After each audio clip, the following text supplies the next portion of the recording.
It's been 50 days since we last looked at the early issues facing M1 MacBooks. Now at the beginning of March 2021, we've had not only Big Sur 11.2 but 11.2.1 and 11.2.2 updates for these machines. Whilst 11.2.2 is a more focused update meant to address issues specifically with certain USB Type-C hubs that could lead to a damaged logic board on these machines, the 11.2 update had big fixes promised. It promised a fix for display issues amongst other things. But have they been fixed? Let's find out in this video. Without spending any more time, let me tell you that there is no improvement or fix for the display issues when connected to certain external displays. I use the BenQ EW3280U, a 4K monitor that offers USB Type-C connections, HDMI or even DP connections. The M1 MacBook Air can only output to 60 Hz when connected to this display via HDMI. This has not changed with any of the Big Sur 11.2 updates, the latest 11.2.2 included. Additionally, if you wake up your M1 MacBook from sleep whilst connected to via a USB hub such as CalDigit TS3 Plus, sometimes you will find that whilst all the other peripherals stay connected, the external display is blank and not detected by the system. This can be really annoying since it requires you to eject any connected hard drives via the hub and then disconnect the Thunderbolt 3 cable and reconnect it to get back your display. Now, it's a known fact that for most everyday uses, native 4K resolution even on a 32-inch monitor can be too small to read and not as sharp as a scaled resolution. Well, for this reason, I run my BenQ monitor at 2560 by 1440 resolution. This leads to another complication with the M1 MacBook Air, wherein when woken up from sleep, almost every time the display will only open in windowed mode on the BenQ monitor. You then need to close and reopen the lid in order to get back a full screen display on the external monitor. Again, really annoying and not fixed with any of the Big Sur 11.2 updates. Disclaimer here, certain brand monitors like LG have been reported to work mostly fine with these M1 MacBooks.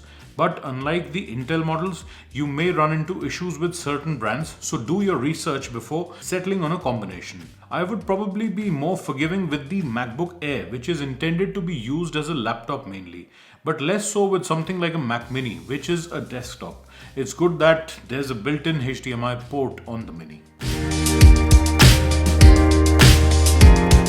In terms of USB file copy speeds, the issue has largely been resolved.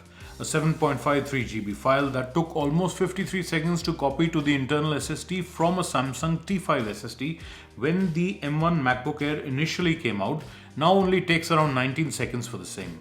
Still slower than going via the CalDigit TS3 Plus dock or natively on the Intel Macs, which take only around 14 seconds for the same, but it's enough of an improvement for this not to be a major concern anymore. And thankfully it seems these speeds were being throttled via software after all. I intend on making another video showcasing the video editing performance of the M1 MacBook Air, but let's just say that the performance has been improved in bits and pieces.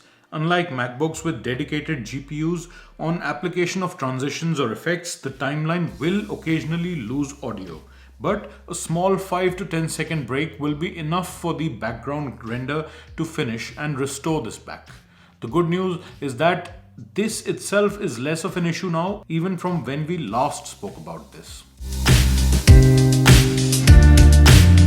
Another concerning story that is currently unfolding is to do with swap file usage and the life cycle of SSDs used on these MacBooks. Now I must take a step back here. Based on my experience in the past with other MacBook Pros, I never faced an issue with failure of the internal SSD, and that continues to be the case with this M1 MacBook Air. However, SSDs do come with a limited number of writes known as TBW or total bytes written, and the M1 MacBooks have a love for swap files, so they are already reaching 3% of this TBW threshold in under 3 months for a user with the 2 GB SSD option. At that rate, some users are speculating that 256 GB SSDs will not last more than 2 years.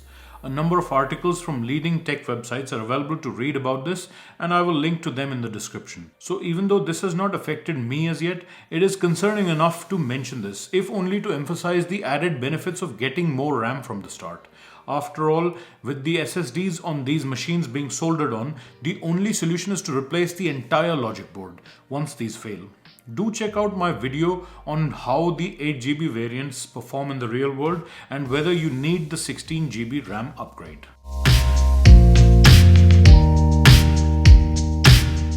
Thankfully, there's no other concerns with these MacBooks, no connectivity issues with Bluetooth or Wi-Fi. All that is a thing of the past and you will get stable and reliable connections.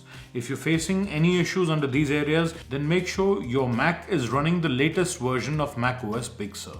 So in summary, Big Sur 11.2 and its iterative updates fix most issues with M1 MacBooks with the exception of external display issues. So look up the support document for any external displays you may be considering or already have, and then combine it accordingly with any of the M1 Macs. Also, give due consideration to your usage. Look at what might be your RAM requirements, not just today, but in the future, if you intend on keeping the machine for a while, and spec the machine based on that. Hope you found this video useful, and if you did, please consider subscribing to this channel. Also, check out the other coverage I have on the M1 MacBooks that will help answer many questions you may have about these MacBooks. Thanks for watching, and I will see you in my next one.